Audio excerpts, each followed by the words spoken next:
চলো আজকের ভিডিওটাতে শেয়ার করি যে আমার সকালের বাসি কাজের পরে আমি কি ধরনের কাজ করি ওইটাই তোমাগুলোকে শেয়ার করুম।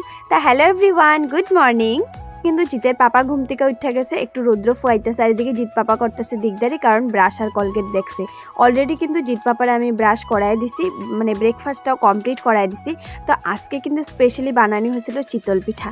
আমি সব কিছু রেডি করে দিছি, শাশুড়ি মা বানাইছে, আর লগে আসছিল নারিকল আর গুড়। সেই পরিমাণ টেস্টি, মানে ঠান্ডার দিনে চিতল পিঠা এমন নারিকল গুড় দিয়া খাইতে কি পরিমাণ টেস্টি লাগে এটা তোমরা আমি বুঝাইতে পারব না। তো যাই হোক, সুন্দর করে কিন্তু সবাইরে ব্রেকফাস্ট দিলাম, আমি নিজেও করলাম।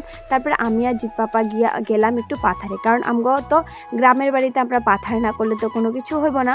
আজকে পাথারে কিন্তু মানে আইল কাটা হইতেছে, যেমন ধরো লোল বানানি হইতেছে, মানে সাইড পার্ট ওয়াইজ লোল বানানি হইতেছে, মানে এই সাইডে সবজি লাগাইবো, এই সাইডে আলু লাগাবো, এমন সিস্টেম আর কি। তো জিত পাপারও এখানে পাথারে থইয়া কিন্তু দেখো আমি নিজের কাজে লাগিয়ে গেলাম। সুন্দর করে নিজের বিছনাটা, যতটুকু আমার স্বপ্নের রুমটা আর একটু সুন্দর করে পরিপাটি করে গুছায় বিছনাটা উঠাইলাম। যখন বিছনাটা উঠাই মনের মধ্যে এটাই কাজ করে যে আজকে তো সব কাম কাজ ফিনিশ হয়ে গেছে, কারণ বিছনাটা উঠানি মানে বিছনাটা পরিপাটি করে রাখা মানে সব কাম কাজে ফিনিশ হয়ে গেছে। আমার মতন কার কার এমন অবস্থা হয় অবশ্যই কিন্তু কমেন্ট করে জানাবা।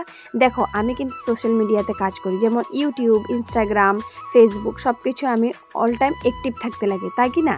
দেখো আমার সুন্দর সুন্দর ছোট ছোট রুমগুলি পরিষ্কার করার কিন্তু হয়ে গেছে। তারপরে এদিকে বাইরের ওয়েদারটা দেখলাম। তো দেখার পরে এদিকে দেখো আমি নিজে কিন্তু বাসন বর্তন সকালে 4 বাসন সব সুন্দর করে পরিষ্কার করে ধুয়া লইতেছি। আর জানো এখন সকাল থেকে এত পরিমাণ ঠান্ডা পড়ে, মানে অল্প টাইম ইচ্ছা করে রোদ ফুয়াই আর কি। কিন্তু কী করবা গো, আমরা তো বউ মানুষ, আমগো সব কাম কাজ টাইম টু টাইম সব ফিনিশ করতে লাগবো। তো যাই হোক, তারপরে পুকুর পাড়ে আইলাম। পুকুর পাড়ে আইয়া দেখো জিত পাপার কত পরিমাণ কাপড় চোপড় সব সুন্দর করে একদম সার্ফ দিয়ে ভালো করে ধুইয়া এখন কিন্তু রোদে নিয়ে মেলা দিব। আর কে কে এমন গ্রামের বাড়িতে থাকো আমার অবশ্যই কমেন্ট করে জানাবা। আর কে কে আমার ইউটিউবে আর কি আমার এমন ধরনের লং ভিডিও দেখতে ভালো পাও কমেন্টে জানাবা অবশ্যই। সব কামকাজ বাইরে কামকাজ ফিনিশ করে আমি দেখো রান্নাঘরে আইলাম। আজকে বহুত কিছুই রান্না বাড়া হইব।